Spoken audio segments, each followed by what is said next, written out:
It was summertime on the island of Sodor. Gordon pulled the passenger express. It was very busy, but Gordon loved the hustle and bustle.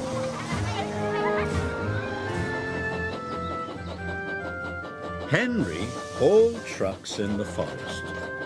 He loved the peace and quiet, but he didn't see many people. Sometimes working in the forest could be very lonely.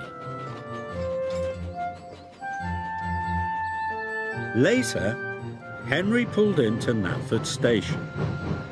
He was delighted to see all the passengers.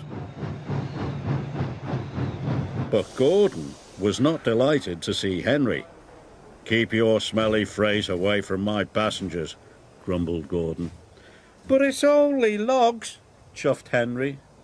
"Passengers and freight do not mix," huffed Gordon, and he wheeshed away.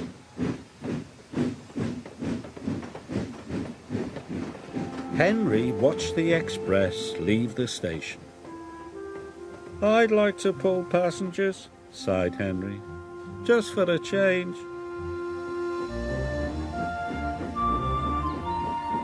Henry stopped at the water tank on the edge of the forest. Children were standing by one of the trees.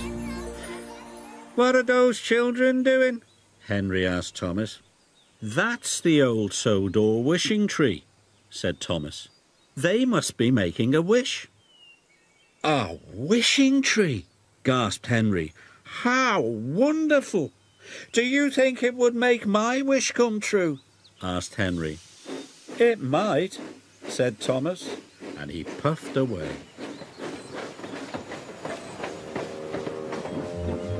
Henry rolled up to the wishing tree. He took a deep breath and made a wish as hard as he could. "I wish I could pull the express instead of Gordon," he said. That evening the Fat Controller came to see Henry. "Tomorrow you will pull the express," he said. "Thank you, sir," said Henry happily. His wish had come true. The next morning, Henry chuffed cheerfully into Knapford station. When his passengers were on board, Henry blew his whistle and pulled out of the station. But Henry puffed too quickly. "Go gently," called his driver. "You can bump freight, but you can't bump passengers." "Sorry," puffed Henry.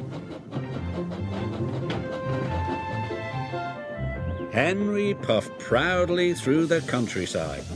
"Pulling passengers is a grand job," he said.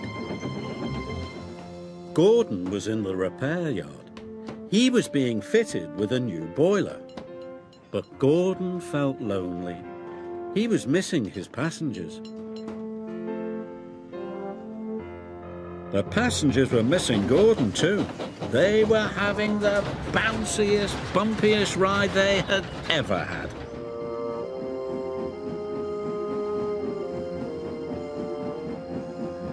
When Henry got back to the sheds, the Fat Controller was waiting for him.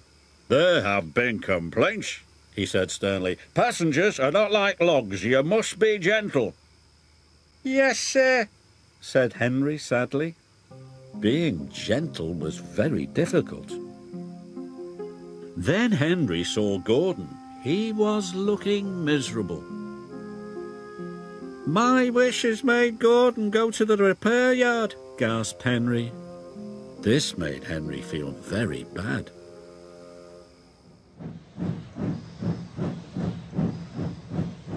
The next day, Henry had to collect the buffet car.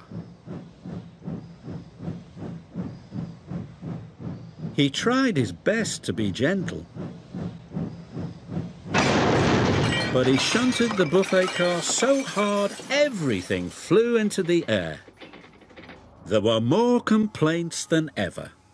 Henry didn't want to pull passengers anymore. He wanted to wish everything back to normal.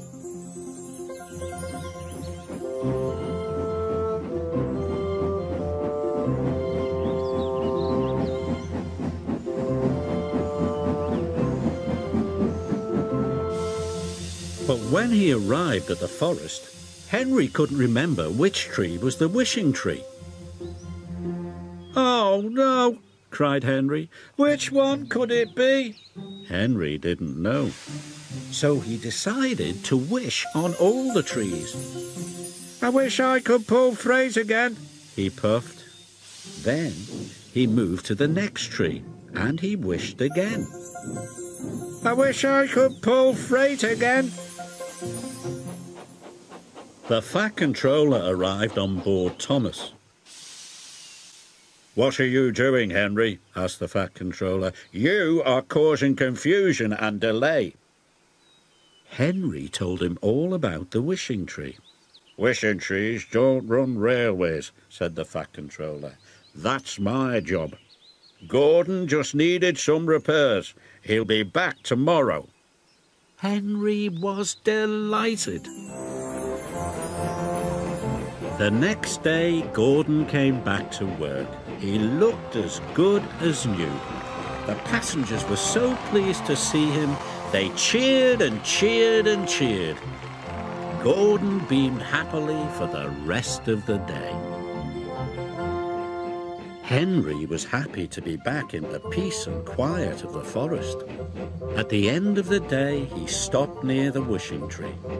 And even though the Fat Controller had told him trees don't run railways, Henry wished he would never have to pull passengers ever again, just in case.